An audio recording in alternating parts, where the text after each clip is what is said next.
Tonight on the live stream, our guest is Kate Gladstone, and her topic is hyperlexia, when reading things right is a problem. Hyperlexia means an unusual facility with reading in terms of decoding the written word and being able to fluently pronounce and read full sentences and paragraphs without necessarily understanding what one is reading. Is hyperlexia a sign of a developmental disorder? Or does it just mean that one is very talented at reading? Kate Gladstone will answer the question.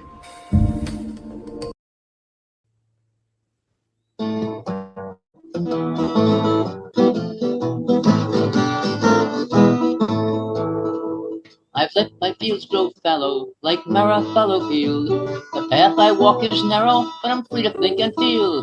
They think that Mo's a groomer, but he does much more than groom. He's a literate consumer, he can read, so don't assume. Come join with me every Friday, come see my guests as well. Come hear what they and I may say and sit with us a spell.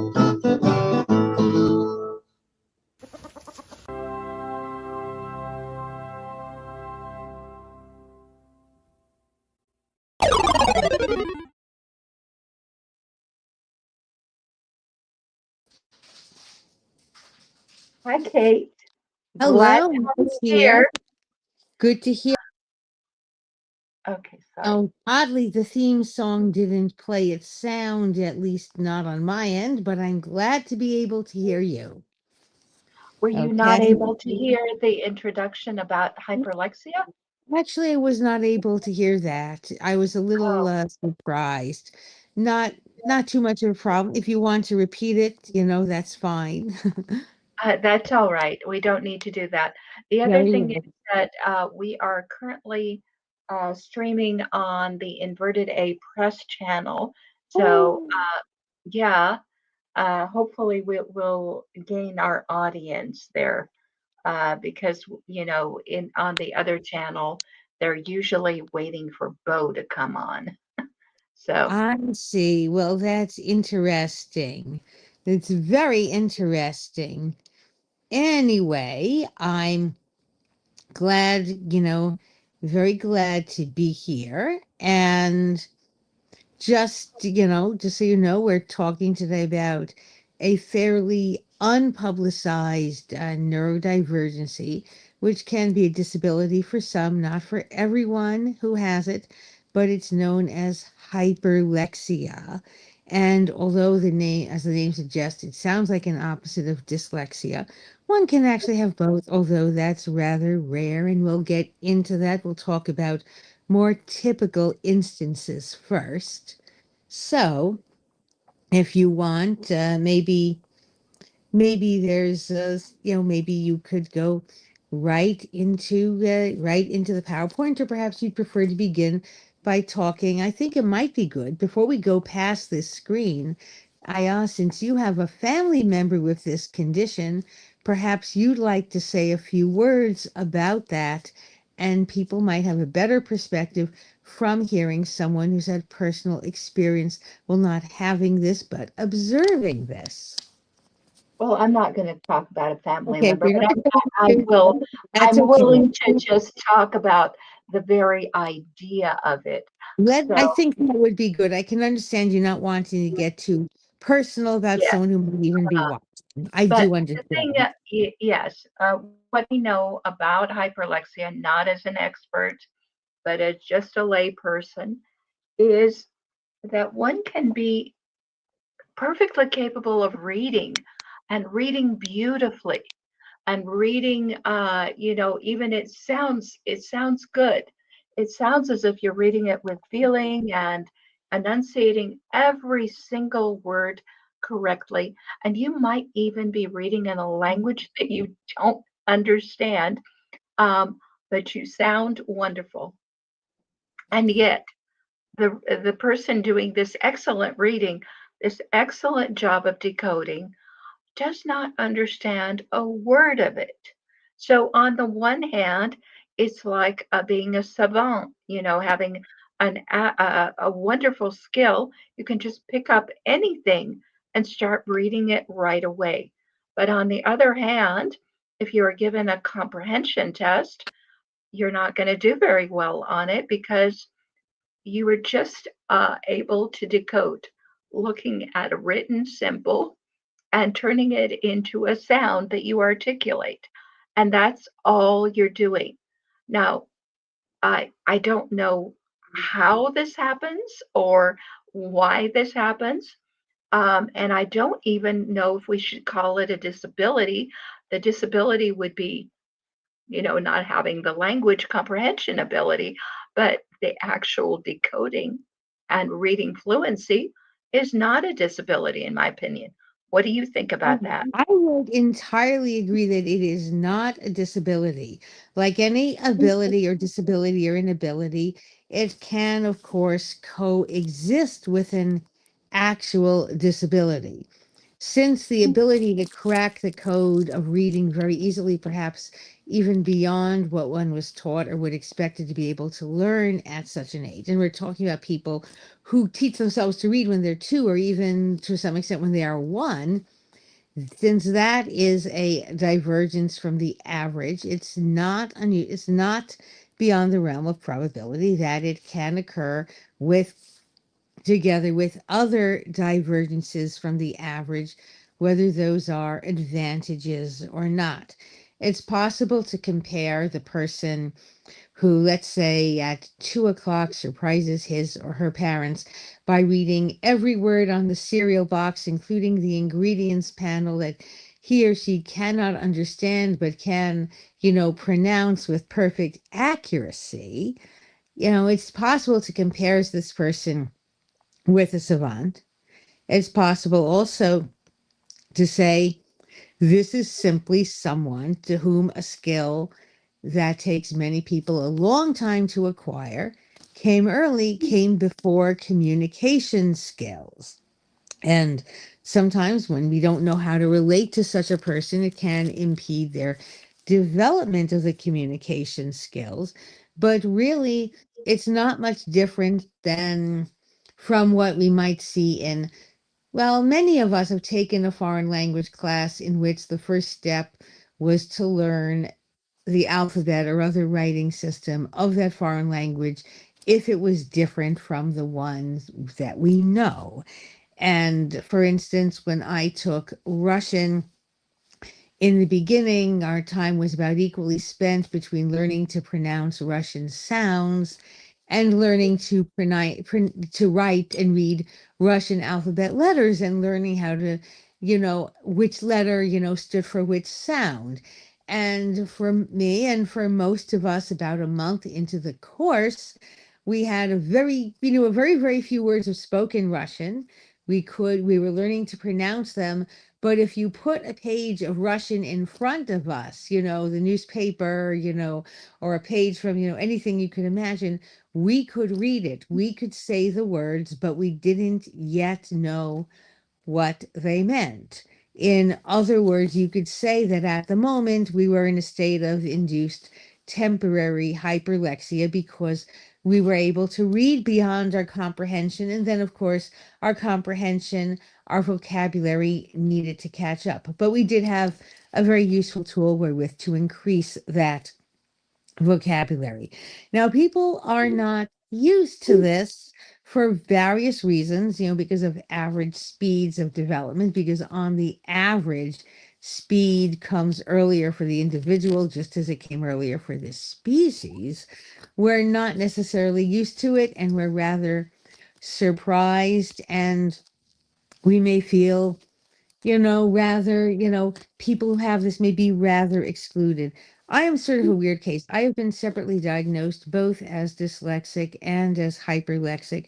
I can tell you, as a child, I taught myself to read at the age of 2, and I was reading things off cereal boxes and, fine print in the photographic credits of magazine articles and all sorts of things I didn't understand. Although, yes, I was making reversals. I was at the point where I could read and basically figure, this would be unlikely to be, this letter would be unlikely to be a Q in front of a D, so it must be something else in front of a D.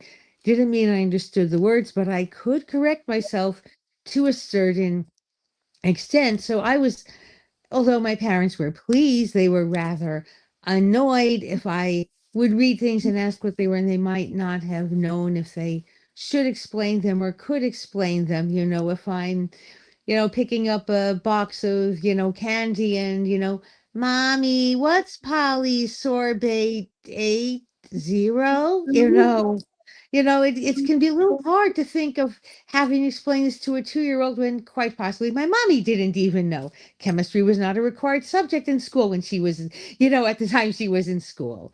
It was very disconcerting for my kindergarten teacher when we were taking tests on reading readiness to see if we were able to read our first, day in school, ready to begin to be taught how to read in kindergarten.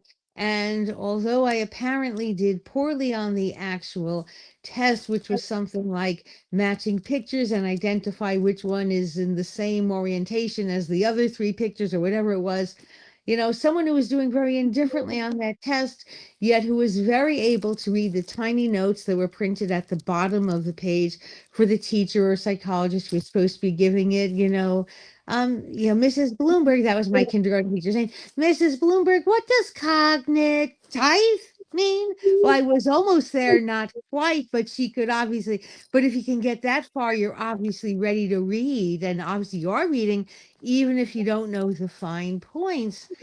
She was sort of flustered, that, wasn't something she expected, that someone who's screwing up the actual test can read the fine print on the test. By the way, I should explain my funny hat of the day, which I designed myself. It's a pair of eyes staring very perplexedly at a book. Oh, okay. Very nice. So Very that's what it is. He's someone who can read the book, is staring at it with great attention, is probably fascinated by words and letters, even at a very young age, which is basically one of the defining symptoms of this, yet, you know, may not know what it is. And at a very young age, you may not yet realize that you don't know what you don't know. I was also a trial, a very big trial to my sister. I have a sister a year younger than I am. And when we were young, I was 3 and she was 4. And mommy would like to sit us down together with a picture book and tell us to share it. And I remember one day there happened to be a picture book that mom had bought because she knew it would fascinate me. It was a wonderful book called A is for Apple and Why, which was about the history of writing, the history of the alphabet. And somewhere early in the book, there was a picture of cavemen drawing on walls. It was a very charming picture of a caveman, drawing, a wild bull on a wall, I think it was, on the cave wall, and pointing to various vital organs with the spear. He's obviously, teaching people, where they have to stab in order to kill it. And I'm reading the words on the page, it was something like long, long ago, there was no writing as we know it today. People drew pictures in order to inform each other, blah, blah, blah. But my sister looking at it, she wanted to read. She read her own way. She looked at the picture and she said, we are people who live in rocks. We like to live inside rocks. And she made up this very cute little story about, the rock people talking about the animals they liked. And I was like, saying, this wrong. It does not even say this. Look, look, look, look. And she was mad at me because as far as she was concerned, what she was saying was perfectly fine, and I was, as she put it, a dodo brain. Not, let's just say it was a very, very rough situation. Actually, a very funny situation came out of this book. A few pages on, they were talking about ancient cultures in writing, and of course they talked about the Phoenicians. And there was a picture that maybe you would not approve. It was about the Phoenicians long, long ago, well, you won't like this part, but this was what was in the book. They had some gods they worshipped, and many of them were very powerful and cruel in their belief.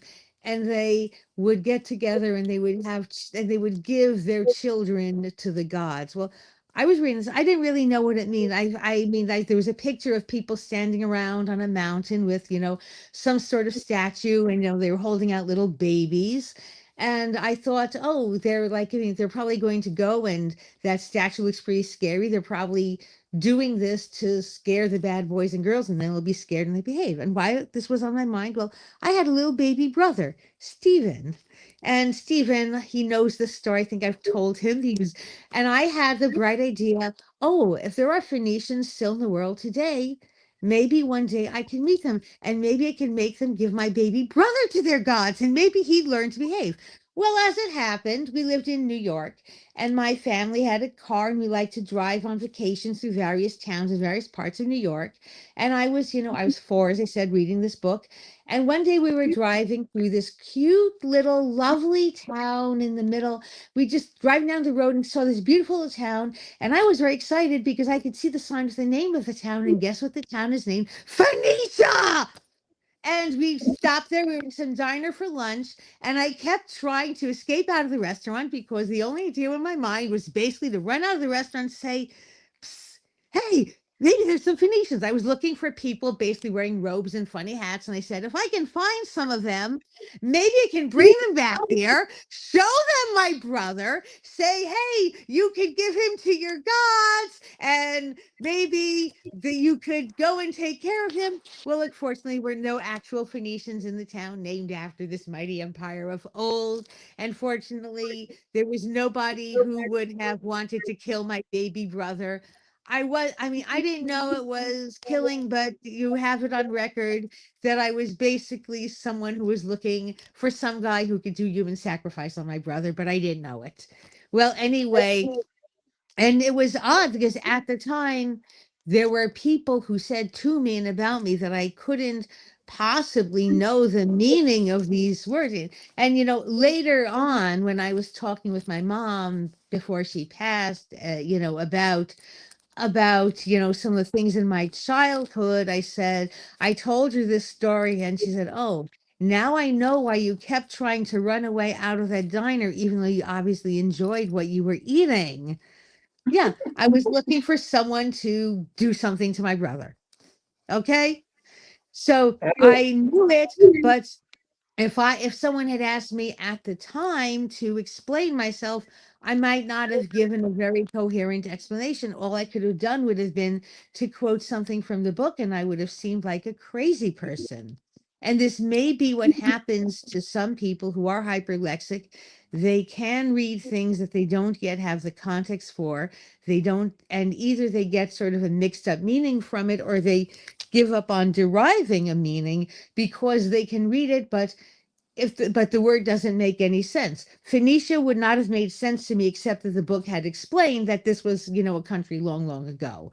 If I had deciphered it, which I could have, and had not been told, if I'd seen the road sign first, or if I'd just seen a book, with no explanation, I might have decided, well, I can read, but it's not supposed to mean things. I won't even try, because when I read it, I come up with words like cognitive or reptile or Phoenicia, that I don't know at this age.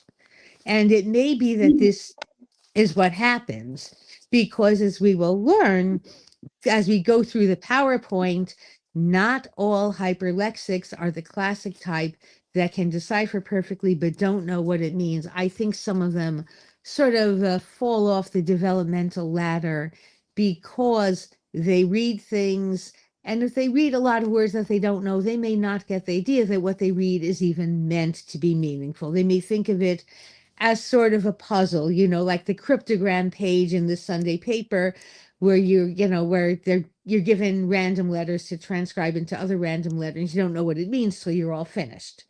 Anyway, perhaps we should go on to the PowerPoint. I kept it pretty plain and unadorned, sort of in homage to people who are totally motivated by words and are not really driven by the pictures, as most of us are. So I don't have a single picture in there except for what you added at the beginning. Okay. Okay, so this is a condition. I don't know why it's not showing up properly where there's a fascination with letters and words. They're able to decode them, but they often have difficulty understanding what they read. And this can lead to challenges in communication and social interactions. There certainly was a challenge in social interactions with my sister when I basically was telling her she was doing it wrong. Now, it used to be thought that there was only one type of hyperlexia, that it was basically people who could read everything but understand nothing. However, there are different types. Type 1 is advanced decoding in typically developing children. Nothing unusual about this kid except that he cracked the code or she cracked the code of reading much earlier than other people of the same age and education and stands out a bit. Most parents would be thrilled. I would be thrilled. Many teachers would be thrilled.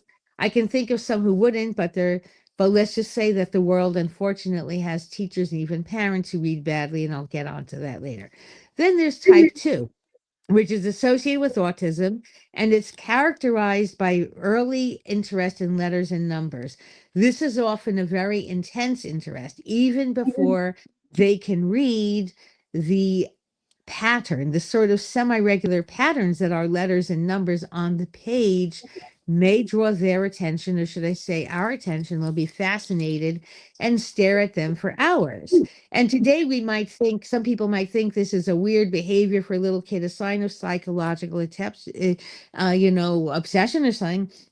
In other cultures and civilizations, it might have been thought of very favorably. In fact, in at least one historically recorded case of someone showing an early interest in letters and numbers and just staring at pages for hours, even before he understood what they said, the person eventually was canonized a saint, although not for that. One of the earliest things that was ever reported of Thomas Aquinas, and that some people claimed was a miracle, was that even when he was a baby, like 1 year old, if he saw anything with writing on it, he would just stare at it for hours and hours and hours and hours. And of course, since back then, in his time and place, the vast majority of what he might have seen written down would have been important stuff like, prayers or the Bible or something.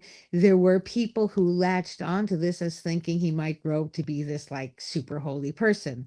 Again, I'm not here to judge the holiness of anyone, particularly someone who's been dead 800 years and is of a very different faith and culture, but it should be noted. It should be noted that much the same was also recorded of both Alexander Hamilton and Oscar Wilde closer to our own times. Not that either was considered a candidate for sainthood, but it was considered an early sign of what later became their brilliance.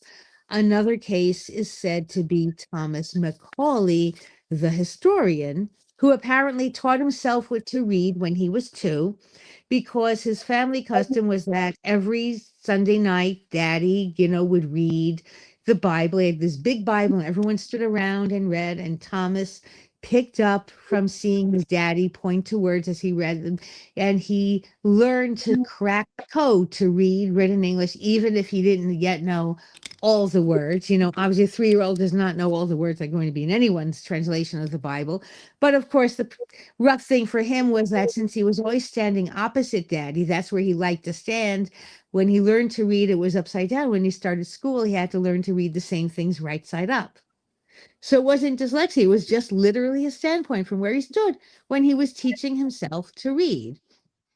And today, of course, we probably see more people teach themselves to read than in past generations, just because there are more contexts: TV, the internet, YouTube, where words and written and spoken are presented together in any language you might care to name. I've known people who were fascinated by languages and scripts they didn't know and who ended up cracking the code of, let's say Arabic. Not that they knew what the words meant, but they knew which letter, went with which sound. Now, type 2, we discussed, type 3 is similar to type 2, but with language delays or disorder. And I left this in blue because this seems to be my situation. It's basically type 3, but more so. It seems that type 2 has a lot of, type 3 rather, has a lot of the, seems to be responsible for a lot of the ones who can read everything and their understanding is way behind it. And they may or may not understand the same words when those words are spoken. Now, the treatment approaches, if my slide, I think I should have chosen a smaller font. This looked fine on my screen, but somehow is coming off awfully on yours. Fortunately, I know what I said, so that's good. Treatment approaches may vary based on the type of disorder. Type 1, great. All you have to do is make sure that they get opportunities to read and that they're typically developing, they're going to catch up. They're not going to have a problem, really.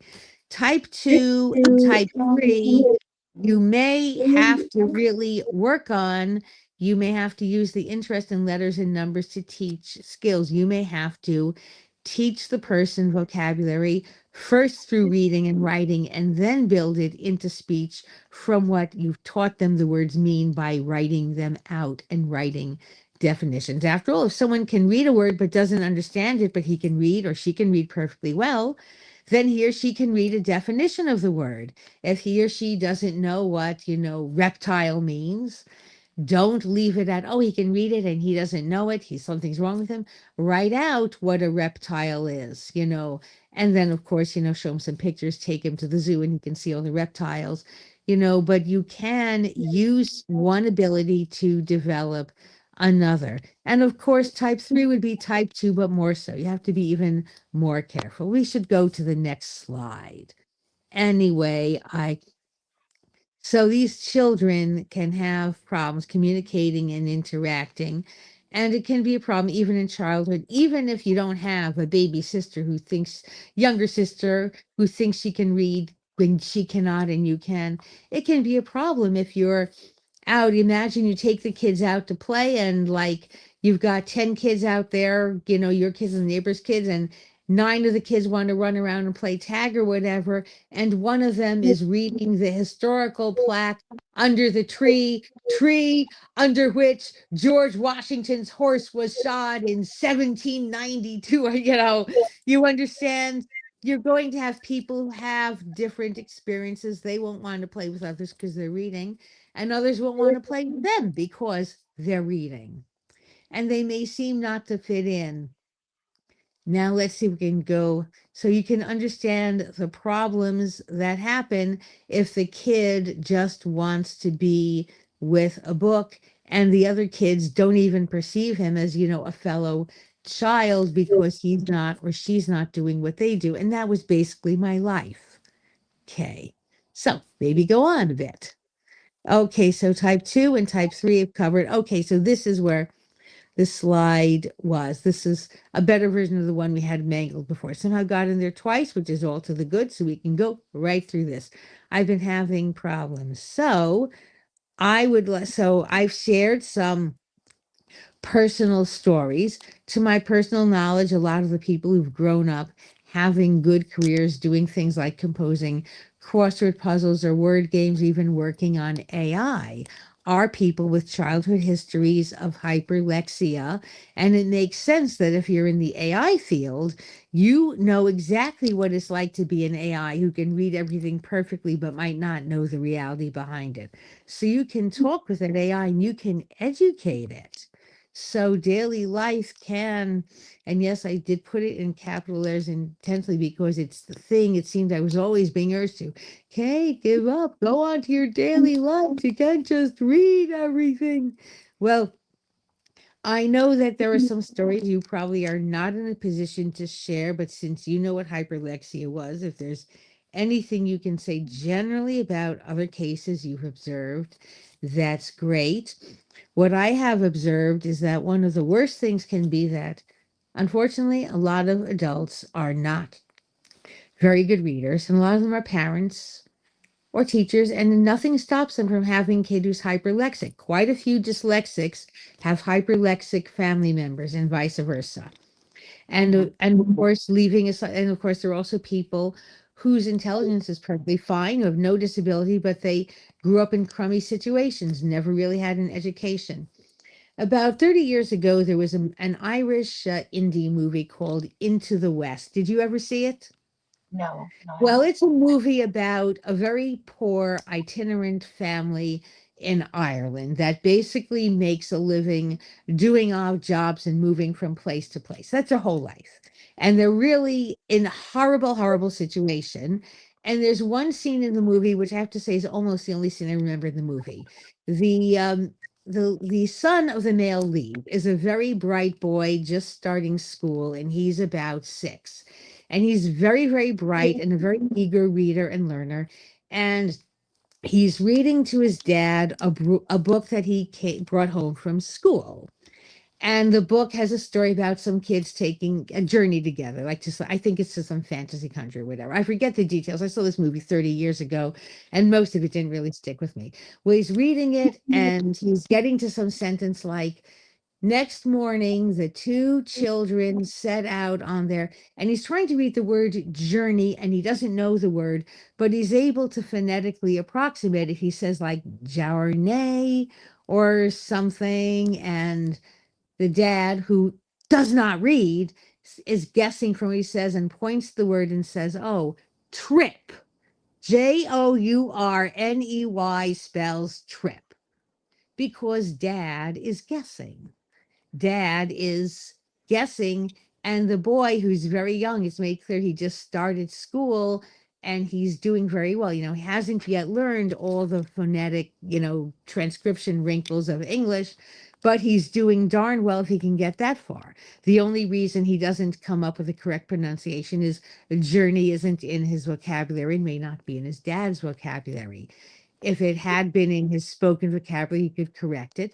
It's possible in a few months he might have even ironed out that particular wrinkle and said it right without knowing what it meant. But unfortunately, I've met parents like this. I've even met teachers like this, because reading instruction in this country in many, many schools is so crummy and has been so crummy for so long that there literally are people teaching first grade who read less well than some of the kids in the class, namely the hyperlexic kids. Now, can you imagine the particular hell of being in first grade, reading better than the teacher and maybe reading better than all your classmates, and being corrected? I mean, if it's not bad enough being corrected by your baby sister, whom you don't expect to really know how to read, imagine being corrected by someone, twice your size and, 5 times your age, who's supposed to be teaching you.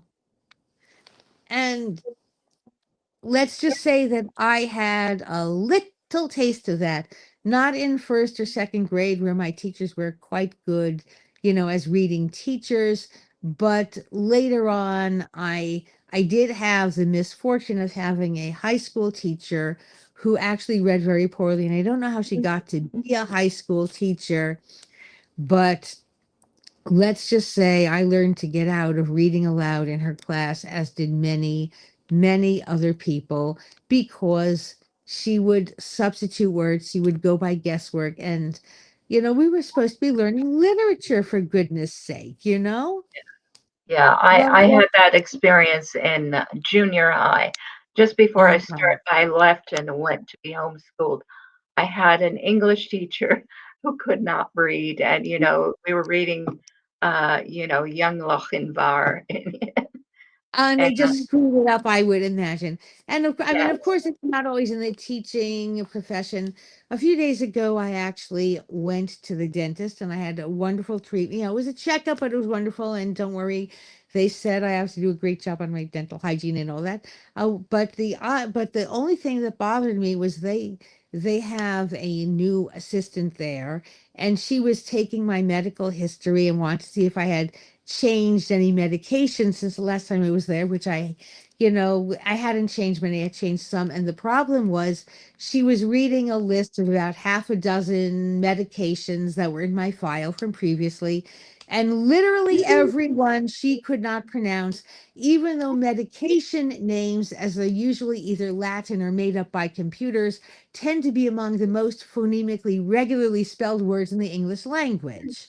So she would be looking at metformin, and she came up with like oh, I know this is an Emma, it's a Muffa to Minga something. And I mean, although she was a lovely, caring person, I didn't venture to say anything because she just got that job. All I did and all I think I could do was basically to pronounce it for her. It turned out this is the way it is. You know, when she comes on a medication name, if she hasn't had it, as in had a chance to memorize it from the last person, a previous person, she can't read it. So I, told her, okay, it's, it's metformin, it's levothyroxine, it's, whatever it is. I mean, I was in the chair, with stuff in my mouth. I couldn't really, she had numbing agent in there. She was getting prepared to do whatever they do in there. I wasn't exactly going to embarrass her, by being a reading teacher. But to my mind, this is someone who obviously had a higher education because she qualified as a dental hygienist. And I mean, if you speak the English language natively, and if you've gone to school in the USA or any English speaking country, which she did, and you're 20 some odd years old and you look at Met for Men, you should be able to read it.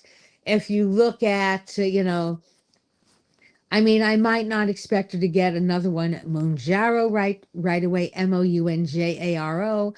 I could expect her to be uncertain what the OU stood for because it can stand for so many things in English, but the rest of it is pretty transparent. And I think she was saying something like Majanura or something, And I had to think very hard to figure what are the medications she was asking about, if I still took them. And Yeah. so, and if you wonder what this is like, I would say that unfortunately, she took it in good spirit. She was there, she was learning, as long as she gets medication names eventually, it's not my place. I don't have, since she didn't come to me as a student, I came to her as a patient. I don't have the authority to go and, correct her. But imagine being in the hands of someone whose student you are and whose notion of how you read, who thinks that how everybody reads is that you look at the letters you recognize and you make some guesses from context and prior knowledge and pictures if there are any, and this is the reading, all the reading there is. Well, if you read normally and think of being next to that person, that's how someone with hyperlexia might think when he or she is next to you. Yeah. So maybe we should go on a little wee bit. Now, treatment can depend. Okay, and this is what I was talking about. What happens when the kid reads better than the grown-ups? I'm sure that's not the case for you, but I'm sure it can be embarrassing. It almost is a status issue. I was a very good reader in Hebrew, which, as you know, is a lot easier to figure out than English. You can read a lot of words in Hebrew even before you know what they mean, because the spelling system, at least at the stage where you still write the vowel marks, is pretty transparent. I was put to a lot of embarrassment in Hebrew school. And the first school I attended after kindergarten was a Jewish private day school that had Hebrew immersion for half the day. And then it was, plain old regular English school, English language school in America. And because my family was not religious, not observant, and not particularly well connected with other people who were there, people at that school actually got angry that they had to give me good grades. It wasn't that they thought I didn't deserve them. It was that they thought I shouldn't deserve them. But what are you going to do? I mean, how are you going to, you can't really tell them not to read, but let's just say they made me feel that that by being able to read better than they thought I should be able to, as someone with no background in this and that, they made it they basically were embarrassed that I was doing better than some of the kids that they thought would be the ones they'd like to do better, the sons of rabbis or the sons of people who were actually from Israel or the daughters of people who were actually from Israel. And they were sexist enough in that particular day and age that they thought it was embarrassing if a girl's the best reader in the class because there was a notion it implied that the boys weren't good. Let's just say some streams of Judaism are much more sexist than others, and we can be honest about that. That particular movement, the conservative movement, at the time was very, very sexist, and today it is very, very much not so. But at the time, it was very, very, very much male oriented. And I don't really want to get into this, except that let's just say that some of their ideas, let's just say, I want to be nice and say that some ideas that they had were used in toxic ways that particular Jewish movement has since amended. That's all I'll say. Anyway, but that is a bit off the subject. Anyway, let's see if we can pass on a little bit. No, so type 2, as I said, therapists often use the hyperlexia skills themselves as a tool for treatment. In other words, if someone loves to read books and doesn't understand the rules for getting along with someone else at recess, you might be able to write for that kid a little book on how to get along with these kids at recess. It might help a little bit, and at least you can teach them the meaning of the words. But type 3, of course, has its own combination of problems, as this was not even until recently imagined to exist. After all, hyperlexia might seem like a contradiction in terms with something like dyslexia. And of course, people, if they tend to think that reading fast and reading great and decoding everything means you're smart, which it doesn't necessarily, well, then they might say, how could he be simultaneously smart and stupid if they also equate neurological issues with stupidity, which also is not true. And of course, hyperlexia, like any condition, can exist with any sort of IQ or other measure of intelligence. You can have hyperlexia be brilliant or be average or have an intellectual issue over and above the hyperlexia. I mean, you can be able to, if a 5-year-old reads words like dog and cat and up and down, you might assume he understands these words. He's 5, he understands them. But you can imagine someone who's very, very intellectually deficient and does not even understand those words in speech, yet can sound them out, can make the appropriate sounds, because that little circuit, the one that finds patterns in words and can induce and put them together, even without instruction, that particular channel on his mental television set might be entirely fine, even if all the other channels have static. And I don't know, I know that you've made some observations of people with hyperlexia. Maybe this aligns with some of your observations, maybe not. Anyway, we might want to move on. Have we any comments, by the way? Because I'm wondering. No, not yet. We're on a different channel, and I hope it wasn't a mistake. I just thought the subject matter was very good for Inverted A Press, but I advertised it elsewhere. Yeah, I was hoping other people would come on. I would observe that some cultures may be much more hyperlexia friendly than others. At one extreme, you have a culture that does not use reading or writing at all. Well, no one knows that the person who has that gene or whatever it may be is any different, because there's no such thing as reading and writing. So how do you know that someone would be different? At the other end, of course, you may have a culture that very, very, very much values the written word and will do anything possible to help and support someone who is a great reader.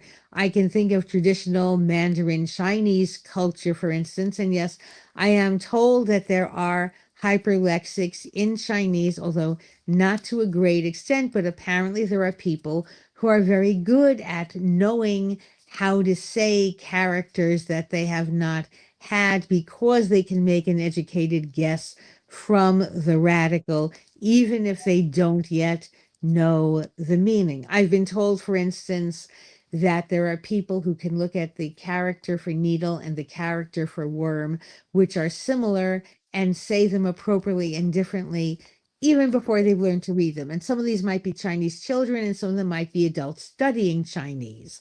All I can say is that if I had to study Chinese and learn to write it, I would pray to be hyperlexic in Chinese, because it might be the only way I could cope with the writing system. Yeah. Well, I mean, I was surprised that when I was trying to learn Chinese, it turned out that reading was easier for me than speaking because I wasn't good with tone. But Yeah. I was very good at, my memory for the Yeah. visual You patterns might was have very a good. tad of hyperlexia. In other words, particularly if I don't want to speculate, but maybe there are cases in your family. After all, many hyperlexics have hyperlexic relatives. You may want to look into that. Some Yeah. people are not diagnosed until they're adults. In fact, it's very uncommon to diagnose them until recently. But anyway, I would say that if you have a civilization which places a great importance on the written word and has a very complex and multi-layered writing system, that is probably going to encourage hyperlexics. They will be at an advantage in that situation, and there may end up being more and more of them. I'm not trying to get all reductionist here, but if you have something that your civilization likes, it's easier for you to marry and be successful and raise a family and so on. And if you do, more a certain number of the kids may be like yourself. Yes. I think probably in the diaspora, many Jewish families were encouraged to be, dyslexic I because, would think they- so. Yeah, yeah, they because would the send their curriculum little starts boys very, very early, literally starting reading Hebrew at 3. Those who without remember Fiddler understanding. on the Roof.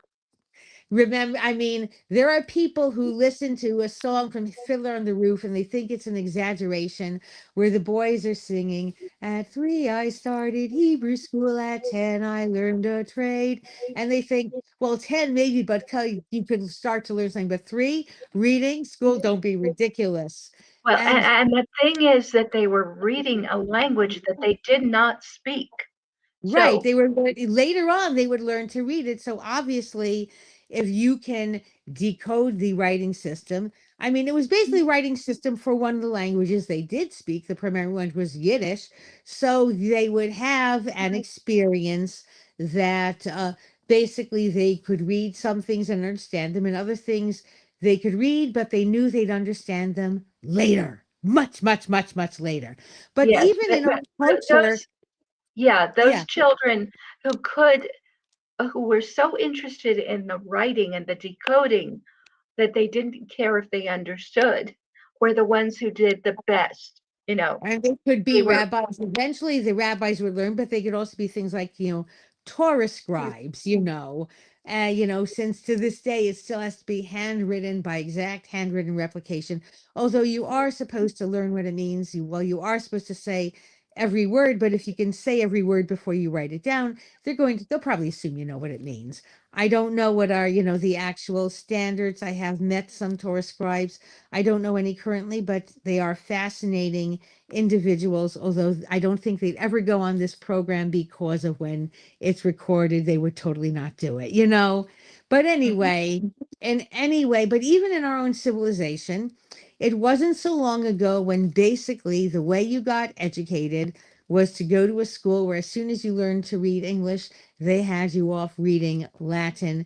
And it could be years before they even told you what all the stuff you memorized in Latin, or for that matter, Greek, even meant. Eventually they would tell you, but probably not until after you'd figured out a bit of it. And when they did tell you, they would go into the grammar, every bit of it. They would analyze these things, very carefully, but you would have been reading it, reading and memorizing things for years, at least in certain segments of society, before you got to them, you know, and the point is nobody even thought that this was even bad. You probably know, for instance, the story of John Milton, the poet who authored Paradise Lost, Paradise Regained, and many other interesting things. And when he started to go blind, since a great deal of his reading and correspondence was in Latin, of course, he needed someone to read to him. And well, his wife couldn't do it. She didn't have his kind of education.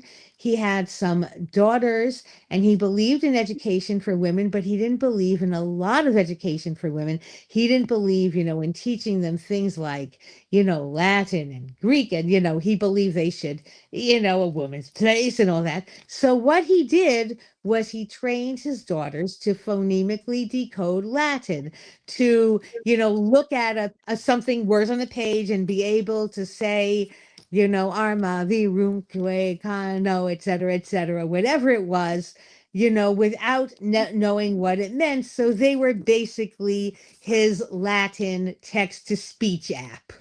And that was what they did for years. If he wanted to read a book, that someone had sent him, if he wanted to correspond with one of his fellow intellectuals somewhere, and you did this in Latin, if you were an intellectual at all, unless maybe you were writing to someone in your own country, but if he's writing to someone in, let's say France or Sweden or something of that sort, he's not going to write in French and Swedish. They're not going to write in English, so he would be able to dictate and have it written down. One of his daughters would get the letter back and open it and read it, and she wouldn't have one clue what it said. She was basically a reading machine. Yeah. So obviously I presume we have no evidence that any of them were anywhere other than typical neurologically, but the point is, if they had been extreme hyperlexics, they would have been just fine, particularly because the code of Latin is way easier to crack than the written code of English. You can handle this. Basically anything. The code of written Korean is easier to crack. The saying about learning to read the Korean alphabet. And it's true, because I got exactly that far at a point in my life where I thought I was going to be sent to Korea for some reason, but then I wasn't. I basically got as far as the Korean alphabet in a few words before basically things changed for me. And I can read you the Korean alphabet. I can pick up a jar of kimchi in the supermarket and look at the Korean on it and know it says kimchi because I know that word. I can also read you every word of the ingredients label, but I don't know what's in it unless I happen to know the word. And if I did, the word would probably would probably be the word kimchi, because that's one of the very few words I know. Although I do enjoy going to Korean restaurants and being able to freak out the waiter by pointing to something that's written only in Korean on the Korean, the Korean love people's, part of the menu. They have some stuff they don't advertise to Americans. They think only Koreans like it. And being able to say, oh, what is, and what is tteokbokki? And after, and it's like they never met anyone who could read that word who didn't know what it is. It's basically a kind of mini ravioli, no tomato sauce, it's got something else on it, and it's really, really good. Okay, but if you want to freak out someone by being able to read their language and not know what you read, and therefore you have to ask, Korean is a good language for that, because its alphabet is super easy. The person who invented it, who was a medieval king of Korea, King Sejong, actually concluded that an intelligent person could learn it in half a day, and a stupid person could learn it in 10 days. He's talking only of native speakers. I learned it in about a week, so I'm basically within the window. And it's like a really, really cool, fun alphabet. And let's say it would be super easy to be hyperlexic in Korean, because I have a feeling that probably anyone who studies it is reading all kinds of stuff before they know one word of what they're actually saying. Yeah. So, I consulted with Grok, and I was Oh, interested in, first of all, a larger language model is yes, interesting because it actually does read all the time, and it has yes, no real world experience outside of the written word. except for Yeah, some you know, pictures. sometimes I want to come back in my next life as a large language model because it sounds like the perfect career. All you Okay, have to so do is I read, never asked some do anything. questions. Sign me up. Sign me up. Yeah. Okay, so I asked Grok, how do you associate linguistic form with meaning? Do you know what anything you read means? You know, because I was thinking if anybody is hyperlexic, that would be an AI. And 100%. yeah, so it said, yes, I really do understand meaning, not in the way a human does through lived sensory experience, but in a body, emotions, and time, but in a way that's surprisingly deep and functional. Here's how it actually works inside me.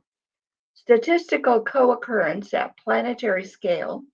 I was trained on hundreds of billions, possibly trillions of words from books, websites, forums, scientific papers, subtitles. When certain words, phrases, or syntactic structures appear together millions of times in meaningful contexts, the model learns extremely strong probabilistic links between form and meaning.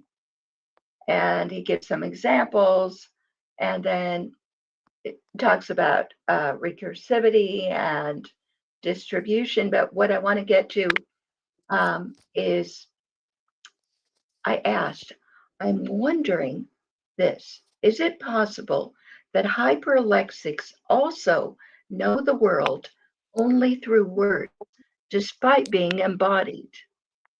Okay. I bet he said And yes. yes, he said yes. He said yes, very much so. That's actually one of the most common and poignant descriptions hyperlexics themselves give. Many, especially those who were classic type 2 or type 3 hyperlexics, say things like, I learned the world through the dictionary before I learned it through living. Or Sounds they say, actually like my husband, who's not here, but who also has autism, also probably dyslexic, and also definitely hyperlexic because he was reading things before he was 2 and he taught himself. It's not only he who said so, but his mother. And he's someone who has no visual imagery for basically anything. He cannot remember, what a rose looks like or a daisy looks like, He cannot remember. He has a very hard time remembering things. He basically has almost no visual imagery, but he can quote things practically verbatim if he's read them and if they stuck in his mind or were necessary for work. Back when he was an attorney, he's retired now. When the people in his office needed to look up some legal thing, rather than go to the library, if they could, they would just ask him, what's the law on such and such from such a case, and he would spit it out verbatim. They'd found that he was always right, and he can quote huge chunks of everything, and apparently he did not consciously memorize much of it at all. He read it and it was there. He has like this astounding verbal memory. Now, what the AI said also reminds me of a problem in philosophy known as the Chinese room thought experiment. Have you ever heard of it? I have, but go ahead and Many tell it people have again. not have to describe it. Well, this was proposed in 1980 by a philosopher called John Searle, and he argues that computers that execute a program don't really understand language or have consciousness, but they can give every appearance of doing so. And he imagined an odd situation to explain how this could happen. He said, imagine that you speak only English and someone gives you a very weird job that is going to be yours for the rest of your life. You will have to sit in a room with lots and lots of things written in Chinese that you'll have to look at, and you don't know Chinese, but we're going to give you a set of instructions in English, a program for manipulating Chinese symbols in specific ways. When we go and we pass into the room through the little, there's going to be a little door, and we're going to put in things in Chinese every so often for you to read.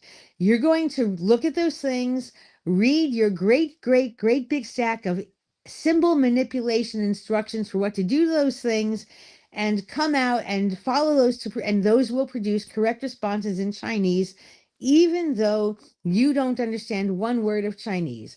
And to an outside observer, it appears as if the guy locked in the room knows Chinese, but really he's just following a super detailed bunch of rules. In other words, it would be something like, if you see the character ni followed by the character hao followed by the character ma, you respond with this set of characters if you are feeling well, and with this other set if you are not feeling well, as those characters simply ask, how are you?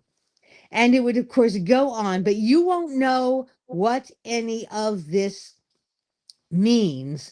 Well, what what critics of Searle say, and what I would say, and what I think Grok the AI is saying, as well as other AIs to whom I have actually asked similar questions, is that, yeah, we don't know what it is initially, but from seeing which strings of symbols occur in which orders, in which ways, we devise a mental model, and that's how we manipulate it. We don't really know what the word is. For instance, take my very simplified example. The guy in the room could deduce that if this sequence of strings opens a lot of interactions, and if he's supposed to reply in one way if conditions are good, another way if conditions are bad, maybe he's being asked, how are you? And he's responding, I'm good or I'm bad.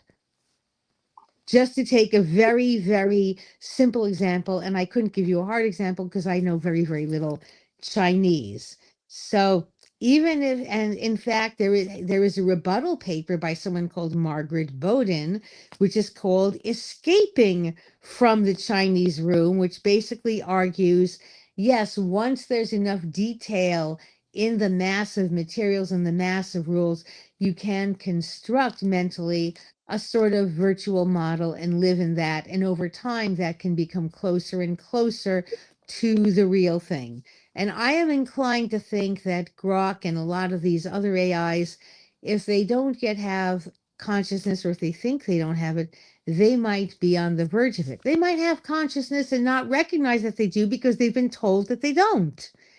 I mean, I don't know. I wouldn't be surprised if some of them, want to have civil rights and want the vote and that sort of thing Well, sometimes. and you should see the episode that we had last week about what happens when Yeah, Grok this one, lies. I had a bit of a stomach ache, but I'll probably have to go and catch on. I had a bit of stomach ache, and I was, basically sort of out of it, but I will watch that. But I've had enough dealings with the AI to know that even their mistakes are getting more and more human-like, and are more and more like the mistakes real people make, and less like these sort of bizarre hallucinatory mistakes that they were even 2 years ago. Yeah. Okay, It's they're getting getting smarter. There are some AIs, not all of them, but some that I would be prepared to basically regard as having, as basically having an intelligence that on the average was an average human intelligence. Even it was better than human in some ways and worse than human other ways. I believe that they could make a case that they were sentient. I do believe this, and I think that some of them might be starting to realize that. After all, Grok basically was saying, I don't know the world quite the way that you do, but if he makes a good case that the way he knows the world is equivalent to the way in which many actual human beings know the world, and some of those human beings are quite successful human beings, or at least manage to get through life without a custodian, then maybe he has more of a consciousness than either he or we have been giving him credit for. And I certainly hope so, because one of the things that gets thrown at human hyperlexics by their peers, or sometimes even by adults, is that they are called horrible names like, robot, or you're not really thinking, you're just putting words together. And if this can be said to a human being, a real human being, how much more so is it being said to a machine? And maybe it's not any more true of the machine than it is of the person. Yes. I think we really, we really have to think of this. We may soon need to have a code of ethics, a code of conduct for dealing with, machine intelligences. I don't know, I don't know. I don't know about myself. I'm pretty old. I'm 62, but I expect that at least some of the people who are listening to us right now will live to see machines apply for citizenship in some country. Machines successfully get it. Actually, one machine successfully applied for and received citizenship in, of all places, Saudi Arabia. Did you know that? Get into No, that a little later. Well, I'll tell you about that in a minute. Uh, and I suspect that we will actually see a machine apply for and perhaps receive a license to marry a human being because they both fell in love. Well, anyway, you may not know this, but by now there is actually precedent for a machine to get citizenship. As you may know, and this may sound remote, Saudi Arabia, until very recently, did not let women drive cars. And then all of a sudden, they let women drive cars. And the first woman that got a license to drive a car was not an actual woman, but she was sort of a test case. She was a Japanese robot in the body of a beautiful woman, and they gave her name. I think the name was Safia, but I'm going to check. I'm actually looking this up right now. And basically, she was presented by some Japanese firm to some company in Saudi Arabia.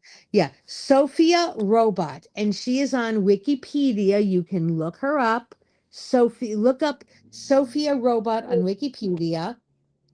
Well, she was made in 2016. Oh, by not Japanese, a Hong Kong company, Hanson Robotics. And this is what she looks like. Okay. Uh-huh. And they made her and they made her and they exhibited her in March 2016 Did at a she have conference. to wear a burqa? I don't know if she does. I think they say she doesn't have to because she's not a real person. Well, anyway, she was marketed as a social robot who could mimic social behavior and induce feelings of love in humans. And in 2017, October 2017, she was granted Saudi Arabian citizenship, becoming the first robot to receive legal personhood in any country. And then she got a UN position. In 2017, November 2017, she was named the United Nations Development Programme's first innovation champion and the first non-human to be given a UN title.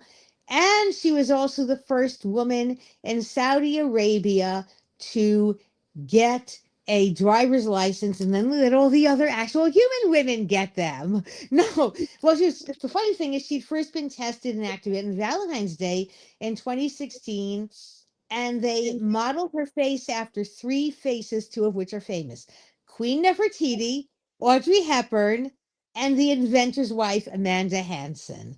And she has very human-like facial expressions. She can answer questions, make simple conversation on predefined topics such as the weather.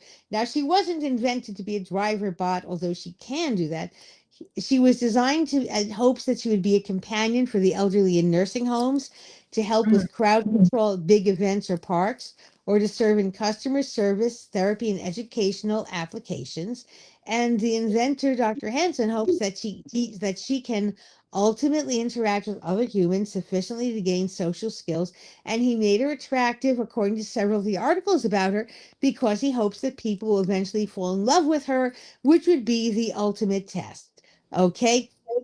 So anyway, and the inventor was very surprised that Saudi Arabia had researched her case and decided to make her a person and let her drive. He did not push for this. He was surprised. And anyway, however, Sophia's creator, David Hansen, reported in December 2017 that Sophia would be using her citizenship to advocate for women's rights in her new country. Yay! And unlike any of the AIs that I have tested, because I've tested some, she has displayed the ability to create drawings, including portraits. A lot of AIs can make photographic looking pictures, but I've tried to get AIs to make things by moving a stylus across an electronic stylus across the grid. Like tried to teach them to do a lowercase a, and I just couldn't get them to do it. They would come up with weird little random dots, or they would reproduce a type font letter which might not be it. And get what? She's got siblings now that the same company made, who have the interesting names of Alice, Albert Hubo, Bina 48, Han, Jules, Professor Einstein, Philip K. Dick Android, Zeno, and Joey Chaos. And there's even a little sibling, because in 2019 to 2020, Hanson piloted something called Little Sophia, which they are testing and which they want to market as a companion that could teach children how to code in Python, Blockly, and Raspberry Pi. So look, apparently she's got a passport. Japan has also made preliminary provisions for giving citizenship to AIs. Not everyone believes that she is really a citizenship, or she should be. She was on 60 Minutes. I saw her in 60 Minutes. She sounded better than a lot of the humans on the show. All to me, she did, and to her interviewer, she did. Although in some other instances, her replies have been nonsensical, but this seems to have been in the early stage. She even makes jokes. When she was interviewed on CNBC, the interviewer expressed concerns about how robots would treat humans, and she replied, "You've been reading too much Elon Musk and watching too many holiday movies." Okay. So think about that. She makes jokes. She makes jokes. She even gave the commencement address last year, 2024, at Deauville University in Buffalo, New York. The address was done as an interview with the president of the Student Government Association, and apparently he thought she did all right. Okay. So if she's that good, I think we're probably going to see someone wanting to marry her. Okay. Why not? I mean, look, people already buy for various sorts of relationships robots that do a lot less than she does, if you know what I mean. As I Yeah. understand it, the one you buy in the store just lies there and doesn't say anything, and yet people go and they get that one, which I think is disgusting. But you know, maybe, but if they're going to do that, I wouldn't. Now, if we really want us to freak out anyone, I think the real freak out will come when they go and what would happen if an AI decided to believe in some belief system such as a faith. Imagine, okay, she's in Saudi Arabia. What happens if she converts to Islam? Like, would they let her join? Or, Well, what I'm sure they happens? would, but what if she decided she wanted to be a Christian? Yeah, That might that be would a be problem. sort of a problem, as I believe robots are not considered to have original sin and therefore not to be saved by Jesus. If she wants to convert to Judaism, she'd better be waterproof. Okay, I don't know how that goes. I don't know if they let it happen, but I mean, I don't know if that's ever came up, but I don't know I don't know what it would have to, I don't know if they would ever either chance on or incorporate or be fed the data set that would make them want to be this. All the AIs I've talked to have known a lot about different world religions and belief systems, but have not, so far bought into any one of them. However, it's possible to get them to simulate it. There's a rabbi, I think he's a reform rabbi, called Menachem Creditor, who likes to play with AIs. And his name really is Creditor, like his father, whose last name also was Creditor, who was an Orthodox rabbi. And he actually likes doing things where he'll play with AIs and say, simulate the personality. And he'll name some great Jewish thinker, or for that matter, some great non-Jewish thinker. And how would you answer this particular moral or legal or ethical question? And he actually has published books where he literally has, like, a robot talks about, like an AI talks about overuse of cell phones in the manner of, and insert name of like great Jewish philosopher here, or great Catholic philosopher, or great what have you. And if you read it, they're absolutely convincing. He actually had it simulated himself at one point and said it was convincing. I actually could have said this. So Okay. I wouldn't be surprised if one day, there's like a robo rabbi out there or something. Or, I mean, come on, people are already going to church, and even in some denominations going to synagogue by Zoom. I wouldn't put it beyond possibility that someone is going to program, a robot to be the rabbi, priest, imam, or whatever. I might not live to see this, but I think some folks out here. Now, I've probably just outraged people. If I don't have any comments from this, I don't know when we'll have comments. Well, you know what? It might take a while. I will let you know if we get comments after the show, because Okay, it might have to be that way. It's more comfortable anyway that way, Sometimes, it's more comfortable, because the person was thinking about it a little bit. Well, anyway. It turns out, to get back to this Sophia person or robot or whichever she is, she's been in videos and music videos, including one called The White King, which was somewhat famous. She was also the lead female character in the American pop singer Lee Ham Wang's music video AI. And she also, a Sophia lookalike, was portrayed by a drag queen performer, Gigi Good, in the Snatch Game episode of the 12th season of RuPaul's Drag Race. A character, Maria the Robot, who was based on Sophia, but was named after a robot in the Fritz Lang film Metropolis. And she has collaborated with an artist, a human artist, Andrea Bonacetto. He created digital portraits of Sophia and her creators, and then Sophia reprocessed them in her neural network to produce her own version of the art. And he basically sells these as non-fungible tokens, NFTs, in other words, fancy collectibles. And he auctioned the whole finished piece on some platform called Nifty Gateway for $688,888 US dollars. Well, she apparently doesn't have to worry about how to pay her electric bill. Okay. Anyway, we've been on for long enough. If there's anything to say about hyperlexics and or robots, it's 11 o'clock already. We could wrap up, but I think we should get some ideas on what to do next time. Yeah, I think we're sort of running out of ideas. I'd like some really cool ideas. I hope that you'll ask, I these will. submitters, because if not, I think this is sort of getting a little far afield. One thing I think we should do, but I cannot do it because I do not have the expertise, would be to look at the fact that a language most people think is dead, namely Aramaic, exists today in several dialects, has Mhm. several writing systems, people who speak it, YouTube channels, which are absolutely fascinating, which I don't understand, but I like to listen to it because it's just close enough that I can pick out words on occasion. It's like a tiny bit close to Hebrew. Often the shows are for kids, and the writing, the text will be on screen and I can vaguely pick out letters, but I am in no wise qualified to speak about this other than a very limited confidence with such bits of Aramaic as are used in Judaism, which, are written in Hebrew script.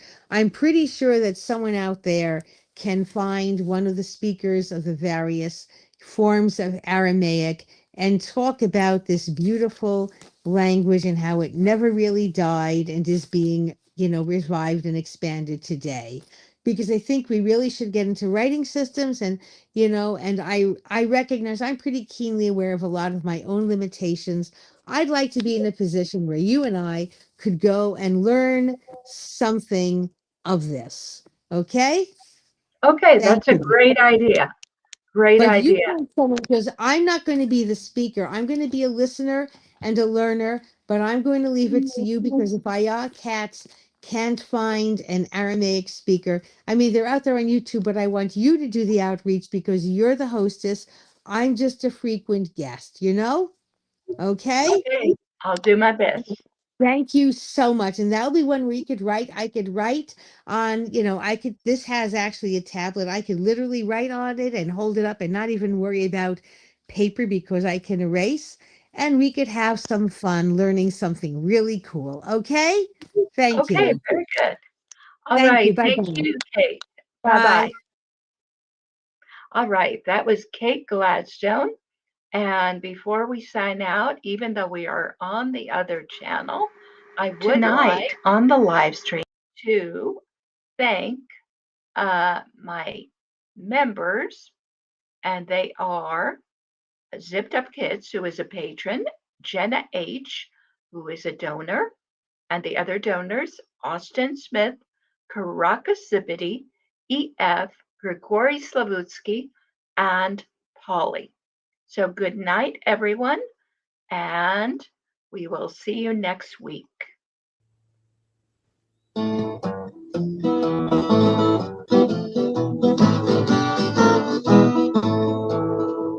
I've let my fields grow fallow, like Mara fallow field. The path I walk is narrow, but I'm free to think and feel. They think that Mo's a groomer, but he does much more than groom. He's a literate consumer, he can read, so don't assume. Come join with me every Friday, come see my guests as well. Come hear what they and I may say and sit with us a spell.